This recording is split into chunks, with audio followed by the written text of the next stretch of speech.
পদত্যাগের খবর ছড়িয়ে পড়ার পর থেকেই বাংলাদেশ সেনাবাহিনী নিয়ে মন গড়া মন্তব্য লিখছেন সামাজিক মাধ্যম ব্যবহারকারীদের কেউ কেউ। এসব ঘটনা বিবেচনায় জনগণকে গুজবে কান না দেওয়ার আহ্বান জানিয়েছেন বাংলাদেশ সেনাবাহিনী।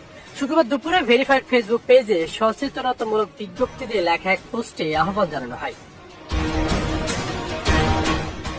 সেনাবাহিনী বলছে, সম্প্রতি একটি স্বার্থান্বেষী মহল বাংলাদেশ সশস্ত্র বাহিনীর লোগো ব্যবহার করে একটি ভুয়া প্রেস বিজ্ঞপ্তি প্রকাশ করেছে, যার মাধ্যমে সাধারণ জনগণের মাঝে বিভ্রান্তি সৃষ্টির পাশাপাশি সশস্ত্র বাহিনী ও জনগণের মধ্যে বিভেদ তৈরির অপচেষ্টা চলছে। পোস্টে গুজবে কান না দিয়ে সত্যতা যাচাইয়ের জন্য দেশবাসীর প্রতি আহ্বান জানায় সেনাবাহিনী।